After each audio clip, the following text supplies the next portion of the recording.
Muy bien, buenos días.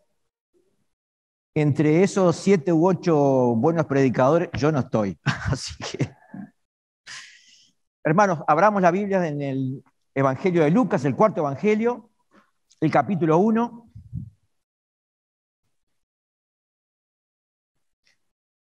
El versículo 46. Ahí nos habla una hermosa mujer, un hermoso personaje histórico y bíblico, la mamá biológica de Jesús, quien, contenta y feliz con lo que estaba viviendo, canta, tiene un canto que dice así. Lucas 1, capítulo 46, dice: Entonces María dijo: Engrandece mi alma al Señor, y mi espíritu se regocija en Dios mi Salvador, porque ha mirado la bajeza de su sierva, pues he aquí, desde ahora me dirán, bienaventurada todas las generaciones. Engrandece, la versión latina hecha por San Jerónimo, la versión de la Biblia, lo que llama la Vulgata. En algún momento la Biblia solamente se podía encontrar en las pocas que había en latín, y la palabra es Magnificat, engrandece, Magnificat, que también hay música clásica, hay unos himnos hermosísimos. Engrandece mi alma al Señor, dice María. Cuando hablamos de alma,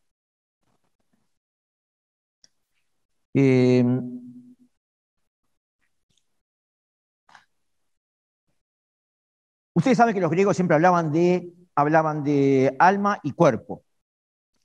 En la Biblia, en Primera de Tesalonicenses, capítulo 5, versículo 25, por ahí dice: y el mismo Dios de paz os santifique por completo, y todo vuestro ser, espíritu, alma y cuerpo. Espíritu, alma y cuerpo. El autor bíblico nos habla de un tercer elemento, que es el espíritu, y por ahí la tradición cristiana ha distinguido alma y espíritu. Lo que es esencialmente el alma es la personalidad, somos nosotros. El alma somos nosotros.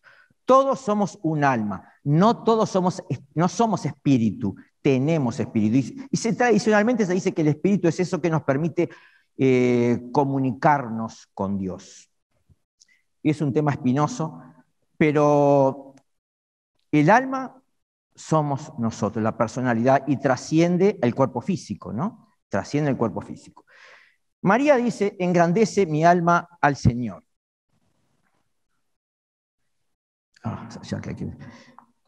Leyendo un libro,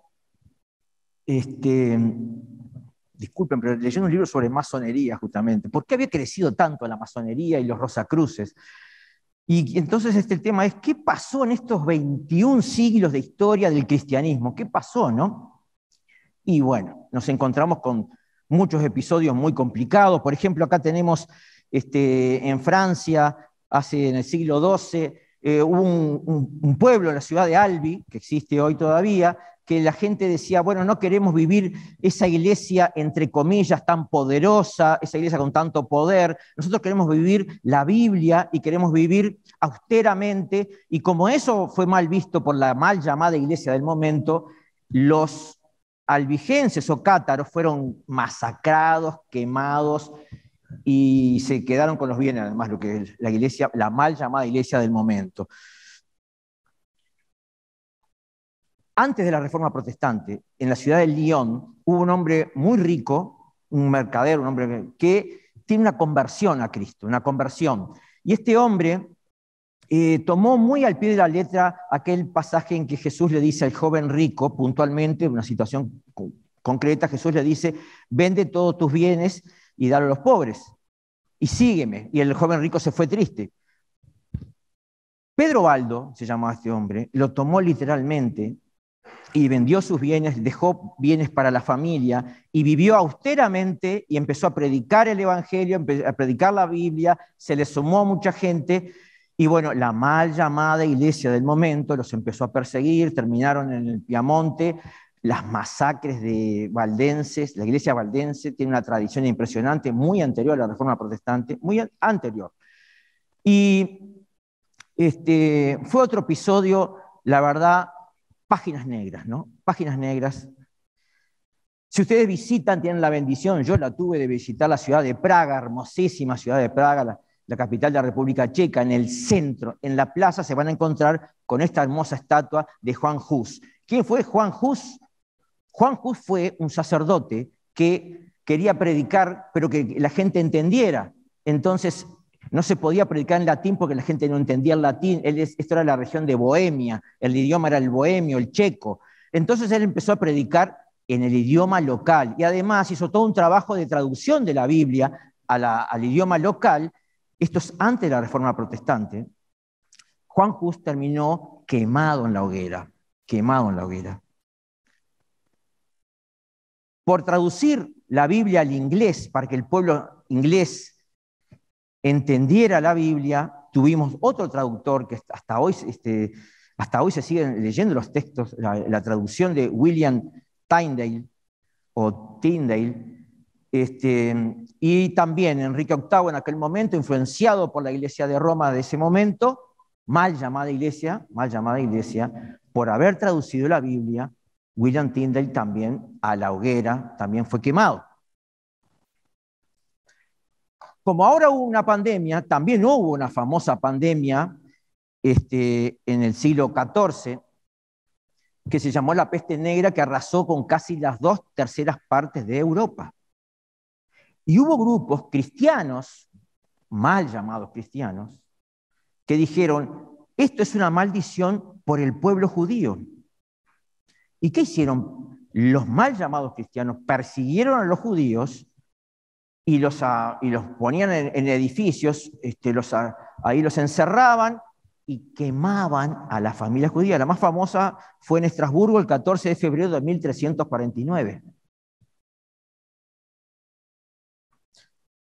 Cuando la conquista española acá en América, hay una tradición que dice que cuando se captura al Inca Atahualpa, que él paga su rescate, pone oro, un montón de oro, pero igual lo matan. Pero antes de matar, un sacerdote le dice a Atahualpa, tienes que ir al cielo, ¿no quieres ir al cielo? Y Atahualpa le dijo, como señalando a todos los soldados que había ahí, ¿y estos van al cielo? Claro que van al cielo, le dijo el sacerdote. Entonces no quiero ir al cielo, le dijo Atahualpa.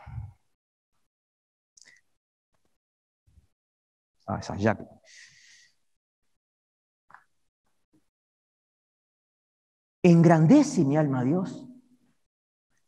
¿Engrandece mi alma a Dios? Miren, yo soy testigo presencial, atendí a un matrimonio hace años que vio en mi escritorio una serie de versículos bíblicos y me dijeron, nosotros íbamos a una iglesia. Y yo les pregunté, ¿por qué no siguen yendo a una iglesia? Y me dijeron, bueno, porque nosotros teníamos un niño chico, se enfermó gravemente, la iglesia oraba por ese niño, pero nuestro hijo murió. Y una hermana de esa iglesia vino y nos dijo, algo ustedes habrán hecho. Se imaginará, doctor, que nunca más volvimos a la iglesia, me dijo esta persona, ¿no? Y otro episodio que también conocí muy directo, era un joven que era homosexual. El joven era muy amigo de una chica que tenía un kiosco, que era cristiana, y conversaban mucho, tenían mucha amistad. Pero este joven sufría depresiones, y un día la llamó y le dijo que se quería matar. Y la chica le dijo, no, buscá a Dios, buscá una iglesia. Entonces él le hizo caso y fue a una iglesia. Se ve que algo evidenciaba su homosexualidad, y en la iglesia se le acercó gente y dice que lo rodeaban y le empezaron a decir, fuera demonio, fuera demonio, fuera demonio. Y salió corriendo de la iglesia, dice que lo persiguieron. Y le decía a la chica, no quiero ir más a la iglesia. ¿Mi alma engrandece a Dios? ¿Mi alma engrandece a Dios cuando criticamos a otros continuamente y nos sumamos a la crítica sin dar el derecho de defensa al que no está presente, por ejemplo? Eso es muy abogado, pero es así. ¿no? Nos sumamos a la crítica enseguida, ¿no? Mi alma engrandece a Dios. Cuando buscamos los primeros, ser los primeros o amigos de los primeros, ¿no? Liderazgo, queremos ser siempre esa pantalla. Cuando buscamos la aceptación de los que nos rodean, o sea, hacemos lo que a los otros les gusta, ¿no? Y no la aceptación de Dios, que puede chocar mucho con ese grupo social que estoy viviendo. Mi alma engrandece a Dios cuando solo pensamos en nuestra comodidad, en nuestro placer. Mi alma engrandece a Dios cuando postergo mi familia por mi trabajo, mis amigos, por el deporte. Mi alma engrandece a Dios cuando solo amo a los que me aman. Cuando no sé lo que pasa en el mundo ni mi alrededor, porque no me importa, solo yo me importo. Y acá, miren esto. En la Segunda Guerra Mundial, Hitler tenía un famoso arquitecto que fue el autor, el autor de un montón de obras, lo hago corto. El hecho es que este arquitecto se llamó Albert Speer, fue el constructor de los campos de concentración, por ejemplo, ¿no? Toda una obra impresionante. Triste, ¿no? Pero cuando son los juicios de Nuremberg, cuando termina la guerra, cuando pierden la guerra los nazis, cuando son enjuiciados todos los criminales nazis, a él se le permite hablar Albert Speer, y dice, sí, dice, yo soy culpable porque yo no sabía lo que pasaba. Yo no sabía lo que pasaba dentro. Yo construí, hice los planos, dirigí la obra, pero después yo no estuve ahí. Yo no sé, no sabía todo el horror que había de la matanza de judíos y todo lo que hubo. Todo ese horror, yo no tenía ni idea, dice. Por eso sí soy culpable, porque debería saberlo. Debería saberlo. Esto es lo que se conoce como el síndrome de Albert Speer, que consiste en que hay gente que tiene un montón de problemas a nuestro alrededor y viene uno y le dice, che, ¿cómo está fulanito? No sé, ¿tiene algún problema? Y está siempre al lado de él. Cuando ignoramos las cosas que nos pasan, cuando en nuestras oraciones nos reducimos a nuestra familia, alguno más, pero ¿y qué pasa con Haití? ¿Qué pasa con Venezuela? ¿Qué pasa acá en Uruguay? Un montón de cosas. Nuestras oraciones, hermanos, deberían ser un poquito más largas e incorporar la grave problemática que estamos viviendo en este planeta, hermanos, porque se supone que nosotros somos luz y sal. Hoy podemos decir, mi alma engrandece a Dios. El teólogo suizo, muy polémico, pero con cosas muy interesantes, se llamó Karl Barth. Karl Barth tiene un libro devocional que a mí me gusta mucho, y ahí define este concepto. Justamente toca este texto y dice, engrandecer a Dios, ¿qué es mi alma engrandece a Dios? Dice, engrandecer a Dios es dejar a Dios ser el Señor de nuestra vida, no nuestro yo, con todas las debilidades que tenemos. El Señor de nuestros pensamientos, de nuestra vida afectiva y de nuestra conciencia. En la literatura clásica hay una famosa obra escrita por Víctor Hugo que se llama Los Miserables, llevada al cine también. Una obra que yo releo, me encanta. A mí me encanta. Los Miserables de Víctor Hugo, me encanta. Pero siempre queda, por ejemplo, en el cine, una última película que hizo Hollywood, siempre queda como el principal personaje, Jean Valjean, que es un hombre que robó pan para ayudar a alguien y fue preso y se escapa de la cárcel.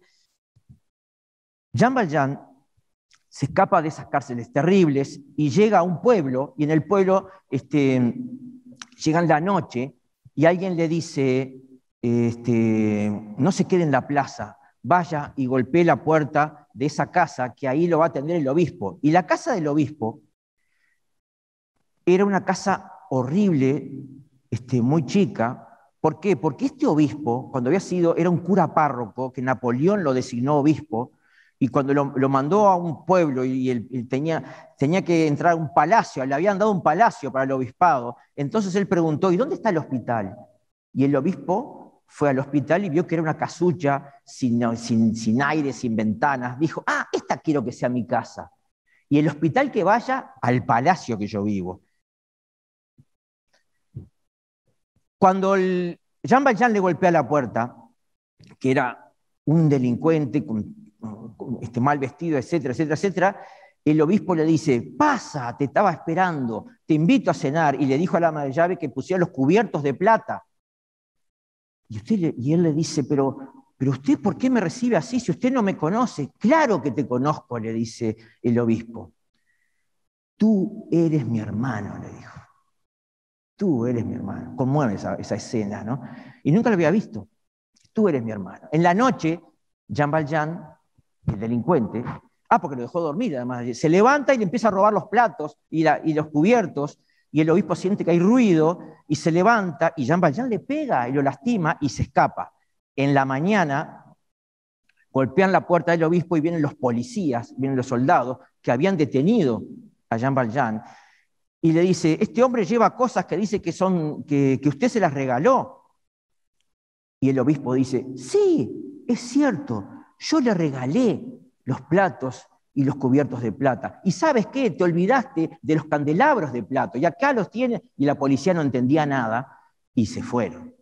Y el hombre lo empezó a mirar y se puso a llorar y a llorar y a llorar. Y el obispo le dijo, bueno, vende esto y conviértete en un hombre bueno, porque en el cielo va a haber una fiesta.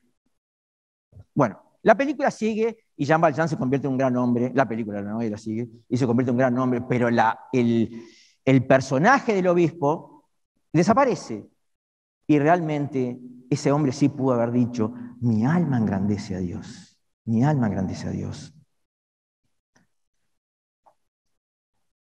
Hay un montón de personajes, porque uno dice las páginas negras del cristianismo, también felizmente tenemos las otras páginas, hermano. Porque, por ejemplo, fíjense que un hombre profundamente cristiano fue un ciego que aprendió a leer con las tachuelas puestas de una madera que le puso un sacerdote, lo enseñó a leer con tachuelas pegadas a una madera, y empezó las letras. Pero él dijo, bueno, pero esto la gente ciega no... Y él armó todo un sistema, Luis Braille. Y tienen que leer la vida de Luis Braille. Es un profundo hombre cristiano que sí podía decir, mi alma engrandece a Dios. Un hombre que murió la mamá y tuvo una infancia sin mamá y puso su vida, su corazón pensando en los niños preescolares. En los preescolares. Se llamó Federico Frebel. ¿Quién lo conoce, Federico Frebel? Bueno, pero todos conocemos la expresión jardín de infantes o kindergarten. Fue él el fundador de estas cosas. Tiene todo un libro que se llama La educación del hombre, pero impresionante todo lo que dice. Hay un famoso arquitecto que se llama Frank Lloyd Wright, que muy importante en Estados Unidos, que él dice, le debo mucho a este hombre, porque este hombre ponía mucho énfasis en los niños en los juegos, en las cajitas, en las maderitas, y las construcciones de Frank Lloyd Wright son cajas, son rectángulos, son cosas así.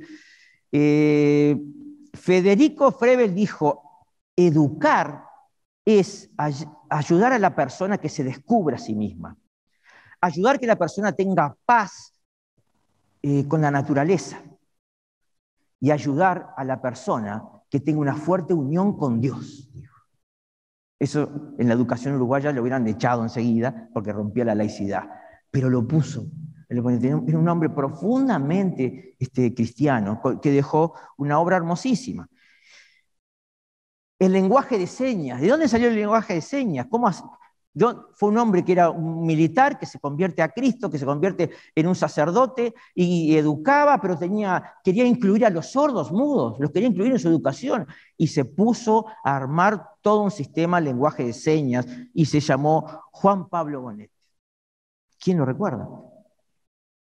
El primer hospital de Occidente, siglo IV en Roma, una mujer que se convierte al cristianismo, vende todos sus bienes y construye un hospital que no existía, era una cosa que se le ocurrió a ella, y ella dio su vida a cuidar a los enfermos hasta su muerte. Se llamó Fabiola, y la Iglesia Católica la recuerda como Santa Fabiola.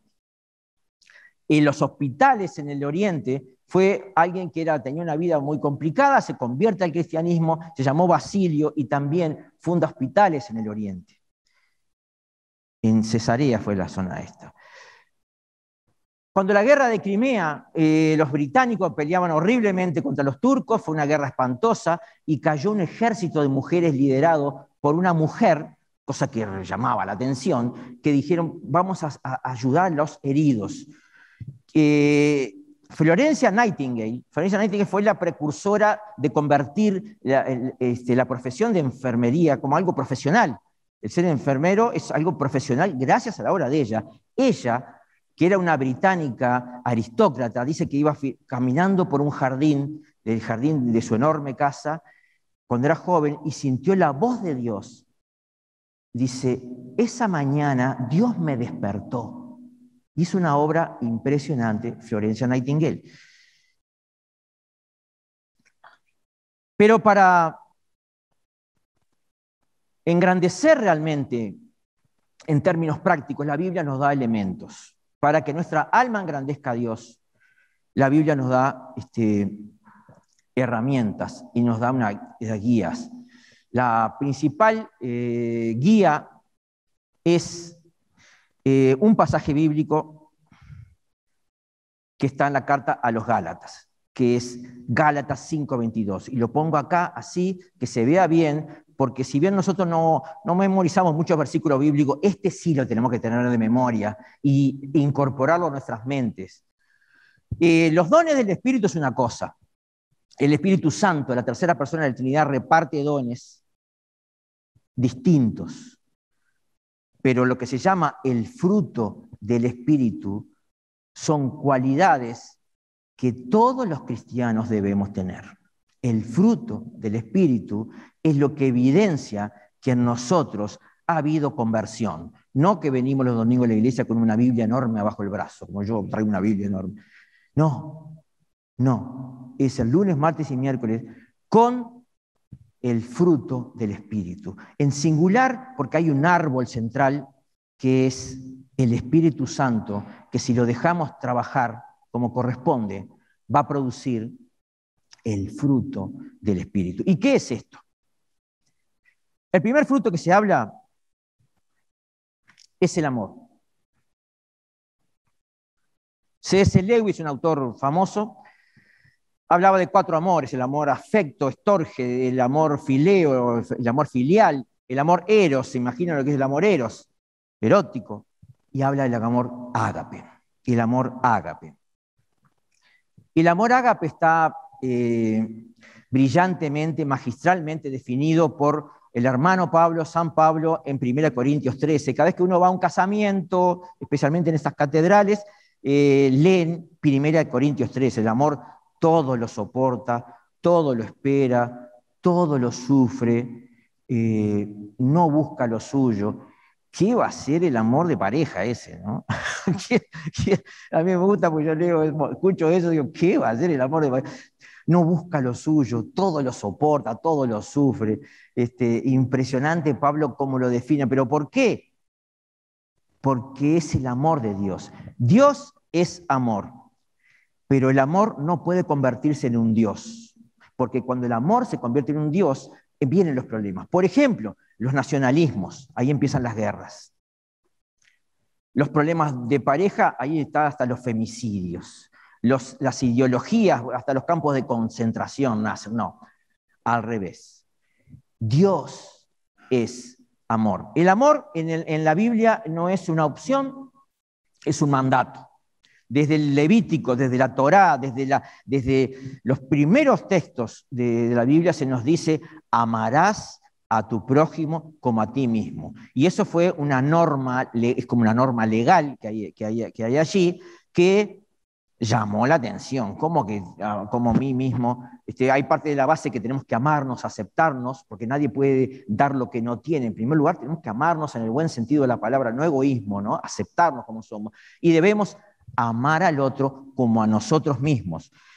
Billy Graham decía en su libro El Espíritu Santo que una de las evidencias de la conversión es cuando uno siente realmente amor por el otro. El problema del cristianismo es que no debemos amar a los que nos aman, sino que se nos pone en el aprieto de que debemos amar a nuestros enemigos. Gran problema, ¿no? Debemos amar a nuestros enemigos. Muy complicado, pero es así, se nos manda. Debemos orar por los que nos persiguen. Dicen que no hay iglesias grandes, iglesias chicas. No hay iglesias fuertes, iglesias débiles. Hay iglesias que aman y que no aman. Interesante. Tendríamos que tenerlo muy presente nosotros, porque es un desafío. El otro fruto del Espíritu que dice es el gozo. Amor, gozo con Z, gozo. El gozo no es una emoción, sino que es un estado permanente de nosotros. Al decir que no es una emoción, es subestimarlo, decir que el gozo es alegría. Porque yo me acuerdo cuando el Mundial del 2010, el Mundial de Fútbol del 2010, cuando la selección uruguaya empezó a ganar y cosas así, en el edificio donde yo trabajo, la gente me empezó a saludar en el ascensor. Digo, qué bueno, cambió el planeta, cambió todo. Para bien, terminó el Mundial, volvimos todos a ver los celulares y nadie me saludaba en el ascensor. La alegría es un tema pasajero. La alegría es un tema pasajero, es una emoción pasajera. El gozo es aquel estado, es esa alegría interior permanente que nos recuerda que el Señor está con nosotros en la peor tragedia. Y acá hubo un episodio, yo me acuerdo hace un montón de años, había una hermana que se sentaba por estos bancos acá, una anciana divina llamada Luisa, que se le murió un hijo. Y yo me acuerdo de haber ido al velorio del hijo, y yo en el camino me iba cuestionando qué difícil va a ser para mí ver a Luisa quebrada. Llego al velorio y me dice, Marcel, ahí tenés una silla, si querés tomar un café, allá tenés un café. Pero Luisa, ¿cómo estás? Y me miró y no me respondió. Al domingo siguiente estaba acá sentada y estaba animando gente y orando. Era impresionante. El gozo del Señor es nuestra fortaleza y hay gente que nos da cátedra en esos temas. El otro tema es la paz. Shalom, dicen los judíos, que consiste en muchos conceptos. Salam aleikum, salam, dicen los árabes. La paz no es ausencia de guerra. La paz es ese tema que tenemos de que siempre estamos con temores y somos temerosos y el domingo estamos preocupados por lo que pasa el jueves y siempre... La paz es aprender a descansar más en el Señor y basta cada día su propio mar y no vivir angustiado por lo que viene. Así nos arrugamos, no podemos continuar así. Isaías dice, en un versículo impresionante que dice, tú guardarás en completa paz aquel cuyo pensamiento en ti persevera. Una maravilla Isaías. Tú guardarás en completa paz aquel cuyo pensamiento en ti persevera. Es decir, aún en la guerra, aún en la tragedia, aún en todos esos problemas que tenemos, porque nadie se salva de los problemas, tenemos paz. El salmista, los salmos son 150, ¿no? Pero hay una multitud de salmos que son de una persona bastante deprimida. Si ustedes miran, hay salmos muy... hay expresiones de depresión. Hay un salmo de David que dice que se siente como un vaso fisurado, es decir, si lo llenan de agua se va vaciando, dice David. Pero es impresionante cómo esos salmos al final manifiestan una confianza, es decir, tienen una honestidad, dicen toda la depresión anímica que tiene el salmista, ¿no? Pero al final manifiesta una confianza y dice, pero tú, Señor, actuarás, pero tú, Señor. Es decir, el individuo mantiene esa confianza en Dios. El otro fruto del Espíritu es la paciencia. Martin Luther King, un pastor bautista que luchó por los derechos civiles, por la igualdad, contra toda la intolerancia racial en Estados Unidos, decía que la paciencia es soportar el maltrato sin espíritu de venganza. No, cuando el estar furioso, enojado, nos sirvió de algo. Miren qué definición de paciencia escuché a una mujer anciana sencillita. Una mujer sencilla, dice esta mujer, pero miren qué definición. Dice, cuando el diablo golpea mi puerta, dejo que Jesús lo atienda. Dijo esta mujer, ¡qué maravilla! ¡Qué sencillez! En Salamanca, no sé, en el siglo XVI, había un famoso sacerdote, se llamó Fray Luis de León, que enseñaba la Biblia, un hombre, un poeta, una maravilla, Fray Luis de León, pero claro, era una maravilla, tenía la clase llena de gente en la Universidad de Salamanca, y los envidiosos no tenían la clase llena. Entonces lo acusaron ante la Inquisición, bueno, de herejías, ¿no? De herejías, un montón de herejías. Fue a la cárcel, él siempre empezaba las clases diciendo, decíamos ayer, entonces concatenaba las clases. El día siguiente decía, decíamos ayer, entonces iba uniendo las clases. Fue a la cárcel, fue torturado por la Inquisición, estuvo casi 5 años torturado. Él dice que no tenía ninguna herejía que confesar. Al final es absuelto y es restaurado a su cátedra en Salamanca. Y el primer día, cuando se presenta a dar la clase, tenía otra vez la clase llena y todos esperaban que empezara a hablar mal de los falsos acusadores.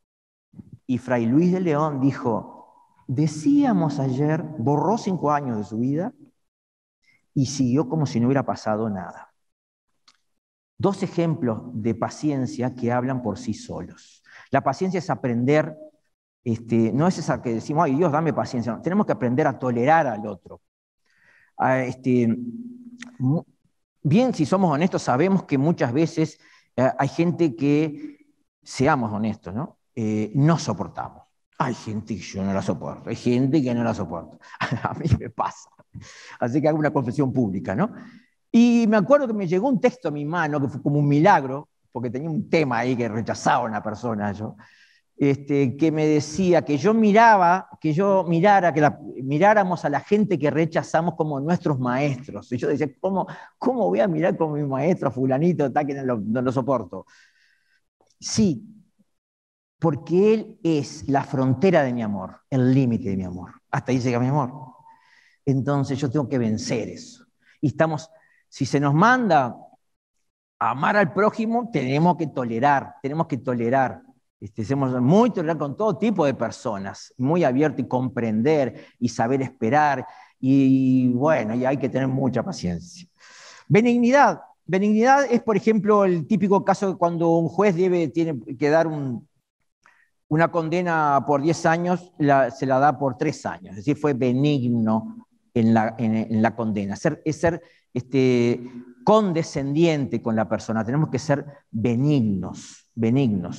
El otro fruto del Espíritu es bondad. La bondad es ser amables, ser solidario, pero no para seguir conforme como la obra del día. El ejemplo que les di del obispo de la obra Los Miserables, el obispo ya había ayudado al hombre, ya le había dado la cena, lo dejó dormir. Sin embargo, lo lastimó a él el hombre, Jean Valjean lo lastimó. Y cuando vuelven, lo pudo haber mandado a la cárcel. No, le dio otra oportunidad.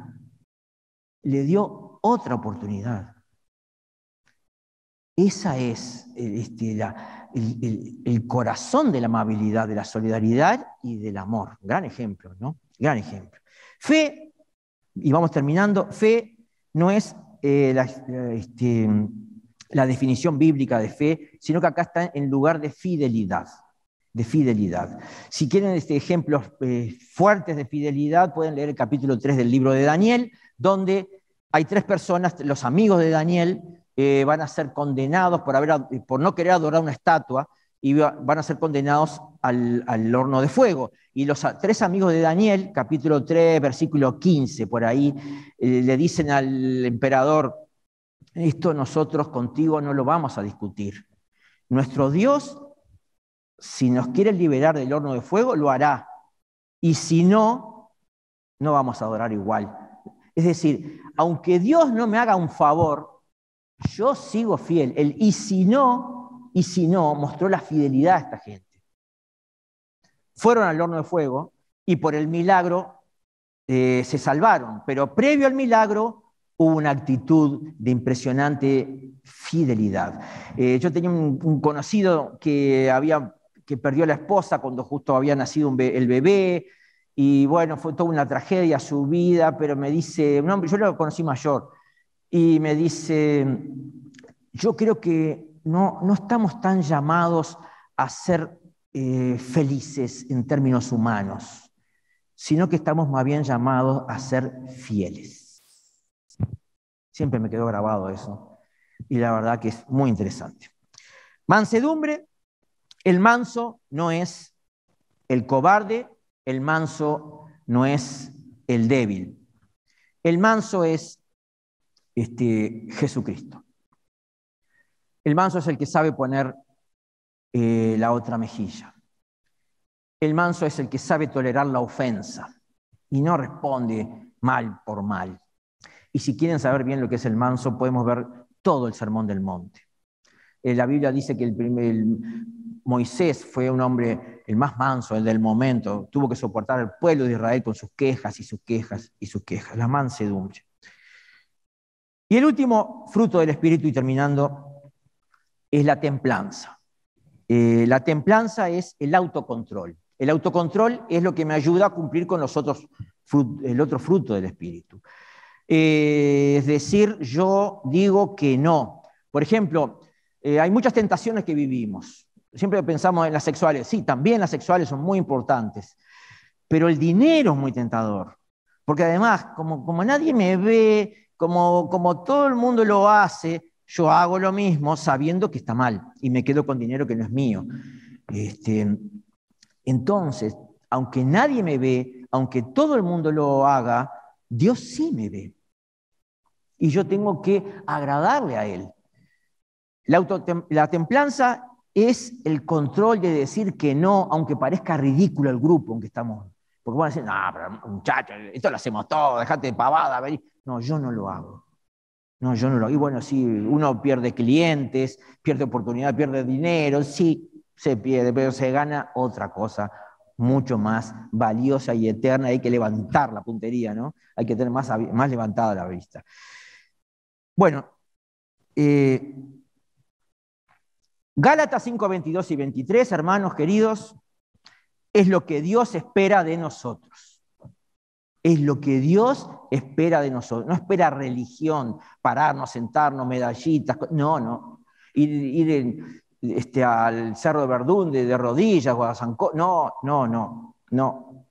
Lo que Dios espera de nosotros es Gálatas 5, 22 y 23. Dejemos realmente que Dios sea el Señor de nuestras vidas.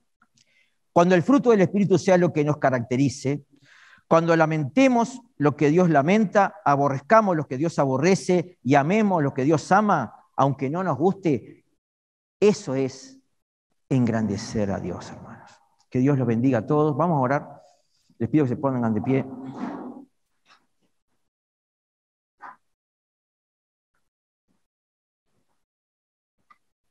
Amado Señor, te agradecemos por tu palabra, por tus enseñanzas, pero más te agradecemos por esa paciencia con nosotros, por ese amor por nosotros, todas esas consideraciones que tienes con nosotros, Señor. Gracias por darnos nuevas oportunidades, Señor. Oramos, Señor, por la gente que nos rodea, por la gente que tenemos enferma, los conocidos nuestros, los que no son conocidos pero nos piden oración. Señor, te pedimos por la sanidad a toda esa gente que nos rodea. Señor, ayúdanos a ser parte de la solución ante tantos problemas, Señor. Te pedimos que bendigas toda la situación espantosa que está viviendo, por ejemplo, Haití, Señor. Ese país que no levanta, Señor. Bendice esa nación, Señor.